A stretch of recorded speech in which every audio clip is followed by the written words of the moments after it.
നസ്കർ PC ജോർജിന് ജാമ്യം കിട്ടി. ഒരു ദിവസം പോലും ജയിലിൽ കിടക്കാതെ. ജോർജ് തിങ്കളാഴ്ചയാണ് നാടകീയമായി ഈരാറ്റുപേട്ട മജിസ്ട്രേറ്റ് കോടതിയിൽ പോയി കീഴടങ്ങിയത്.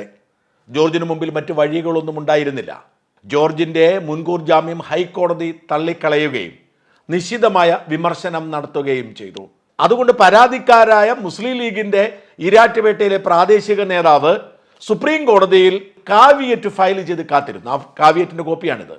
അതായത് ജോർജ് സുപ്രീം കോടതിയിൽ മുൻകൂർ ജാമ്യാപേക്ഷയുമായി വന്നാൽ, അപ്പീലുമായി വന്നാൽ, ജോർജിന് ജാമ്യം കൊടുക്കുന്നതിന് മുൻപ് തങ്ങളുടെ ഭാഗം കേൾക്കണം എന്ന് പറഞ്ഞ് നല്ല പ്രതിഫലം കൊടുത്ത് അവിടെ വക്കീലിനെ ഏർപ്പാടാക്കി. പക്ഷേ ജോർജ് മുൻകൂർ ജാമ്യം നിഷേധിച്ച ഹൈക്കോടതി വിധിക്കെതിരെ സുപ്രീം കോടതിയിൽ പോയില്ല. നേരെ മറിച്ച് തിങ്കളാഴ്ച മജിസ്ട്രേറ്റ് കോടതിയിൽ വന്ന് കീഴടങ്ങി. അതും പോലീസിനെ ഞെട്ടിച്ചുകൊണ്ടായിരുന്നു. കാരണം പോലീസ് ജോർജ് വരുന്നതും കാത്ത് പോലീസ് സ്റ്റേഷനിൽ കാത്തിരുന്നപ്പോഴാണ് മജിസ്ട്രേറ്റ് കോടതിയിൽ പോയി കീഴടങ്ങിയത്. പോലീസിന്റെ ആവശ്യമനുസരിച്ച് മജിസ്ട്രേറ്റ് ജോർജിനെ കസ്റ്റഡിയിൽ വിട്ടു. പക്ഷേ 2-3 മണിക്കൂർ മാത്രമേ കസ്റ്റഡി ഉണ്ടായിരുന്നുള്ളൂ. 6 മണിക്ക് കൊണ്ടുവരാൻ പറഞ്ഞു. ജോർജിനെ 6 മണിക്ക് തിരിച്ച് ഹാജരാക്കി. ജോർജിന്റെ ജാമ്യം നിഷേധിച്ചു. ഒരാളെ കസ്റ്റഡിയിലെടുത്താൽ ജാമ്യാപേക്ഷ കൊടുക്കണം, ജാമ്യം നിഷേധിച്ചു. കസ്റ്റഡിയിലെടുത്തപ്പോൾ കൊടുക്കുന്ന ജാമ്യമാണ് നിഷേധിച്ചു. വലിയ ആഹ്ലാദമായിരുന്നു, കയ്യടിയായിരുന്നു ജോർജ് വിരുദ്ധർ, പ്രത്യേകിച്ച് ഈരാറ്റുപേട്ടയിലെ മുസ്ലിം ലീഗുകാർ. ജോർജിനെ എങ്ങനെയെങ്കിലും ജയിലിൽ അടയ്ക്കാൻ ആഗ്രഹിച്ചിരുന്നവർ ലഡു വിതരണം ചെയ്തു. ജോർജിനോട് അത്രയേറെ ശത്രുത ഈരാറ്റുപേട്ടയിലെ കുറേ ആളുകൾക്കുണ്ട്. ഈരാറ്റുപേട്ടയാക്കിയത് ജോർജാണ്. ഈരാറ്റുപേട്ടയിലെ സ്ഥാപനങ്ങൾ കൊണ്ടുവന്നത്, റോഡ് കൊണ്ടുവന്നത്, വിദ്യാഭ്യാസ സ്ഥാപനങ്ങൾ കൊണ്ടുവന്നതൊക്കെ ജോർജാണ്. പക്ഷെ ജോർജ് അവരിൽ ചിലർ ആഗ്രഹിക്കുന്ന രാഷ്ട്രീയം കൈവിട്ടതോടെ, BJPയിൽ ചേർന്നതോടെ ജോർജ് അവരുടെ ഏറ്റവും വലിയ ശത്രുവായി. കഴിഞ്ഞ നിയമസഭാ തെരഞ്ഞെടുപ്പിൽ ജോർജിനെ തോൽപ്പിച്ചിട്ട് അവർ ഒരു ശവപ്പെട്ടിയിൽ ജോർജിന്റെ രൂപമുണ്ടാക്കി കിടത്തി അതിനു ചുറ്റും ആഹ്ലാദ നൃത്തം ചെയ്യുകയായിരുന്നു. അത്രമാത്രം ശത്രുതയാണ് ജോർജിനോട് അവർക്ക്. അവരുടെ അജണ്ട വ്യക്തമായിരുന്നു, ജോർജിനെ ജയിലിൽ അടയ്ക്കണം എന്ന അജണ്ട. അതിനുവേണ്ടി അവർ അവസരം കാത്തിരുന്നു. ഒരു ചാനൽ ചർച്ചയിൽ ജോർജ് വിഡ്ഢിത്തം വിളിച്ചു പറഞ്ഞു. ഹൈക്കോടതിക്ക് പോലും ജോർജിനെ സംരക്ഷിക്കാൻ കഴിയാത്ത സാഹചര്യമുണ്ടായി. ഹൈക്കോടതി ജാമ്യം തള്ളിയിട്ടും ജോർജ് നാടകീയമായ നീക്കങ്ങൾ നടത്തി. ചൊവ്വാഴ്ച തന്നെ ജോർജിന്റെ ജാമ്യാപേക്ഷ വീണ്ടും അതേ കോടതിയിൽ പോയി. ഇവിടെ ശ്രദ്ധിക്കേണ്ടത് മുൻകൂർ ജാമ്യവും രണ്ടാണ്. മുൻകൂർ ജാമ്യം ഒരാൾ പോലീസിന് മുൻപിൽ എത്തുന്നതിന് മുൻപ്, അയാളെ ചോദ്യം ചെയ്യുന്നതിന് മുൻപ് അയാൾ കൊടുക്കുന്ന ഹർജിയാണ്. ഈ മുൻകൂർ ജാമ്യം തള്ളിയാൽ അറസ്റ്റിന് വിധേയമാകണം. അറസ്റ്റിന് വിധേയമായാൽ ജാമ്യാപേക്ഷ കൊടുക്കാം. മുൻകൂർ ജാമ്യാപേക്ഷ അല്ല. തിങ്കളാഴ്ച തന്നെ ജാമ്യാപേക്ഷ കൊടുത്തു. തിങ്കളാഴ്ച തന്നെ ജാമ്യം തള്ളി. ജോർജിനെ റിമാൻഡ് ചെയ്യാൻ ഉത്തരവിട്ടു. പക്ഷേ ജോർജിന്റെ ആരോഗ്യസ്ഥിതി മോശമാണ് എന്ന് മെഡിക്കൽ റിപ്പോർട്ട് കിട്ടി. ആ മെഡിക്കൽ റിപ്പോർട്ട് എവിടെ നിന്നെങ്കിലും കിട്ടിയതല്ല, ജില്ലാ ആശുപത്രിയിൽ നിന്ന് കിട്ടിയതാണ്. ജോർജിന്റെ ECG ലെവലിൽ വ്യത്യാസമുണ്ടെന്ന് കണ്ടെത്തി. മെഡിക്കൽ കോളേജിലെ ഡോക്ടർമാർ റിപ്പോർട്ട് കൊടുത്തു. ജോർജിനെ മെഡിക്കൽ കോളേജിൽ പ്രവേശിപ്പിച്ചു. ജോർജ് ജയിലിൽ പോയില്ല, മെഡിക്കൽ കോളേജിൽ കഴിഞ്ഞു. തിങ്കളാഴ്ച രാത്രി തന്നെ. ചൊവ്വാഴ്ച ജോർജിന് വേണ്ടി ജാമ്യാപേക്ഷ അതേ കോടതിയിൽ സമർപ്പിച്ചു. തിങ്കളാഴ്ച കൊടുത്ത ജാമ്യാപേക്ഷ ഒരാളെ കസ്റ്റഡിയിൽ എടുക്കുമ്പോൾ കൊടുക്കുന്ന ജാമ്യാപേക്ഷയാണ്. ആ നടപടിക്രമം പൂർത്തിയായി. സാഹചര്യം മാറി. ജോർജിന്റെ കസ്റ്റഡി കൊടുത്തു. ജോർജിനെ റിമാൻഡ് ചെയ്തു. വീണ്ടും ജാമ്യാപേക്ഷ കൊടുക്കാം, സുപ്രീം കോടതി കൃത്യമായി പറഞ്ഞിട്ടുണ്ട്. അങ്ങനെ ജോർജിന്റെ ജാമ്യാപേക്ഷ ചൊവ്വാഴ്ച കൊടുക്കുന്നു. മജിസ്ട്രേറ്റ് കോടതി അത് വ്യാഴാഴ്ച പരിഗണിക്കുന്നു. ഇന്ന് വെള്ളിയാഴ്ച ജോർജിന് ജാമ്യം അനുവദിക്കുന്നു. തിങ്കളാഴ്ച രാത്രിയിൽ ജോർജിനെ മെഡിക്കൽ കോളേജിൽ പ്രവേശിപ്പിച്ചതാണ്.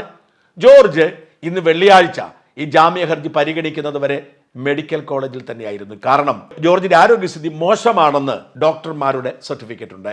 ജോർജിന് ആൻജിയോഗ്രാം വേണം എന്നായിരുന്നു ഡോക്ടർമാർ എഴുതിയത്. ജോർജ് അങ്ങനെ മെഡിക്കൽ കോളേജിൽ ചികിത്സയിൽ കഴിഞ്ഞു. എന്ന് ജോർജിന് ജാമ്യം കിട്ടിയിരിക്കുന്നു. ഇന്നോ നാളെയോ ജോർജ് ഡിസ്ചാർജ് ആവും. ഒരു ദിവസം പോലും ജയിലിൽ കിടക്കാതെ ജോർജ് പുറത്തേക്ക് വരികയാണ്.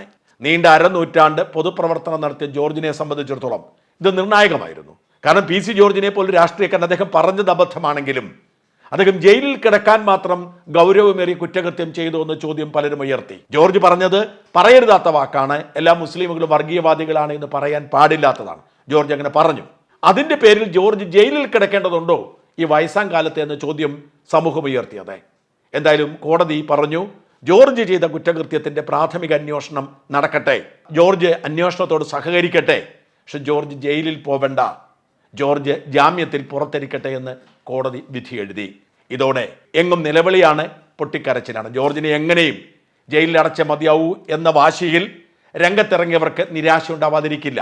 കാരണം അവരുടെ വാശിയായിരുന്നു ജോർജിനെ ജയിലിൽ അടയ്ക്കണമെന്നത്. അതിനുവേണ്ടി അവർ ഏതറ്റം വരെ പോകാൻ തയ്യാറായിരുന്നു. അതിനുവേണ്ടി അവർ ഒരു കെണി ഒരുക്കിയാണ്. ആ കെണിയിൽ ജോർജ് വീണുപോയതാണ്. ഹൈക്കോടതി ജാമ്യം നിഷേധിച്ചതോടെ ജോർജിന് മുമ്പിൽ മറ്റൊരു വഴിയുമില്ല. ജോർജ് ജയിലിലേക്ക് പോവും എന്ന ധാരണയുണ്ടായപ്പോഴാണ് അവർ ആഹ്ലാദിച്ച് ലഡു വിതരണം നടത്തിയത്. ആ ലഡു വിതരണം വെറുതെയായിപ്പോയി. ജോർജിന് ജയിലിലടയ്ക്കാനുള്ള നീക്കം നിസ്സാരമായ ഒന്നാണെന്നും സ്വാഭാവികമായ ഒന്നാണെന്നും ഞാൻ കരുതുന്നില്ല. കാരണം മുസ്ലിം ലീഗിന്റെ പ്രാദേശിക ഘടകം സുപ്രീം കോടതി പോയി കാവിയേറ്റ് ഫയൽ ചെയ്യണമെങ്കിൽ എത്ര വലിയ ഗൂഢാലോചനയുണ്ട്. എന്തായാലും ജോർജ് ഒരു ദിവസം പോലും അഴിയെണ്ണാതെ ഇറങ്ങിപ്പോയപ്പോൾ അവർക്ക് കരയാതിരിക്കാൻ നിവൃത്തിയില്ല. ഈരാറ്റുപേട്ടയിൽ ഒരു വിഭാഗം ആളുകൾക്ക് മാത്രമല്ല മീഡിയ വൺ ചാനലിനും സഹിക്കാൻ കഴിയില്ല. ജോർജിന് ജയിലിലടയ്ക്കാനുള്ള എല്ലാ കെണിയും ഒരുക്കി കാത്തിരുന്നത്, ജോർജ് ജയിലിലാവുമ്പോൾ പടക്കം പൊട്ടിക്കാൻ കാത്തിരുന്നത് മീഡിയ വൺ ആയിരുന്നു. മീഡിയ വൺ ആണ് ഏറ്റവും കൂടുതൽ വർഗീയ വിഷം വമിപ്പിക്കുന്ന ഒരു ചാനൽ നമ്മുടെ നാട്ടിൽ, ഒരു മാധ്യമ സ്ഥാപനം. മീഡിയ വൺ എത്രയോ ചർച്ചകൾ ജോർജിന് വേണ്ടി നടത്തി. പക്ഷെ ജോർജ് ജയിലിലായില്ല. അവർക്ക് കടുത്ത നിരാശയാണ്. അവർ ഉറക്കെ നിലവിളിക്കുകയാണ്. അതേസമയം ജോർജ് പുഞ്ചിരിക്കുന്നു. ജാമ്യ വിവരം അറിഞ്ഞ് ജോർജിന്റെ മകൻ ഷോൺ ജോർജിനെ ഞാൻ വിളിച്ചപ്പോൾ അദ്ദേഹം വളരെ സന്തുഷ്ടനാണ്. അദ്ദേഹം എന്നോട് പറഞ്ഞു, മുസ്ലിം ലീഗിന് നന്ദി, പപ്പായെ ജയിലിലടയ്ക്കാൻ കാത്തിരുന്നവർക്കൊക്കെ നന്ദി. കാരണം പപ്പായ്ക്ക് ചില ആരോഗ്യ പ്രശ്നങ്ങളുണ്ട്. ഞങ്ങൾ പലതവണ ആശുപത്രിയിൽ പോകാൻ പറഞ്ഞു, പോവില്ല. ആശുപത്രിയിൽ പോകുന്ന പപ്പായ്ക്ക് ഇഷ്ടമുണ്ടായിരുന്നില്ല. മുസ്ലിം ലീഗുകാരുടെ പരാതിയിൽ സർക്കാർ ചെലവിൽ പോലീസ് പപ്പയെ കൊണ്ടുപോയി ആശുപത്രിയിലാക്കി. നല്ല സുഖ ചികിത്സ, നല്ല ഒന്നാം തരം ചികിത്സ, എല്ലാ പരിശോധന നടത്തി. ഹൃദയത്തിന് മാത്രമല്ല ശാരീരിക അവയവങ്ങൾക്ക് മുഴുവൻ പരിശോധന നടത്തി. കുറവുകൾ കണ്ടെത്തി. അതിനുള്ള ചികിത്സ സൗജന്യമായി നൽകി. ആശുപത്രിക്ക് നന്ദി, ഡോക്ടർമാർക്ക് നന്ദി, പോലീസിന് നന്ദി, സർവോപരി ലീഗിന് നന്ദി. കാരണം ആശുപത്രിയിൽ പോകാൻ മടിയുള്ള പപ്പയെ ആശുപത്രിയിൽ എത്തിച്ച് ചികിത്സിച്ചതിന് അതിനെ ഇനിഷ്യേറ്റീവ് എടുത്ത സകലർക്കും നന്ദി എന്നാണ് ഷോൺ പറഞ്ഞത്. എന്നാൽ PC ജോർജിനെ ജയിലിലടയ്ക്കാൻ ശ്രമിച്ചവർ കടുത്ത നിരാശയിലാണ്. ഒരു ദിവസം പോലും ജയിലിൽ കിടക്കാതെ PC ജോർജ് പുറത്തേക്ക് വന്നിരിക്കുന്നു. PC ജോർജിന്റെ മകൻ ഷോൺ ജോർജ് പറഞ്ഞ വാക്കുകൂടി കേൾക്കുക. ബഹുമാനപ്പെട്ട ഈരാറ്റുപേട്ട കോടതി, മജിസ്ട്രേറ്റ് കോടതിയുടെ വിധിയെ അങ്ങേറ്റം സന്തോഷത്തോടുകൂടി സ്വാഗതം ചെയ്യുന്നു. തീർച്ചയായിട്ടും ഈ കേസിൽ ഹൈക്കോടതിയുടെ ചില പരാമർശങ്ങളുണ്ട്. തീർച്ചയായിട്ടും ആ പരാമർശങ്ങളെ സംബന്ധിച്ച് അത് നീക്കം ചെയ്യണം എന്നാവശ്യപ്പെട്ടുകൊണ്ട് സുപ്രീം കോടതിയെ സമീപിക്കും. കേസിന്റെ മെറിറ്റ്സിലേക്കും ഡിമെറിറ്റ്സിലേക്കും അതിന്റെ പുറകിലെ രാഷ്ട്രീയവുമൊക്കെ വിശദമായി പാർട്ടി വിശദീകരിച്ചിട്ടുണ്ട്. കൂടുതൽ കാര്യങ്ങൾ പാർട്ടിയുടെ നേതാക്കൾ തന്നെ പറയും.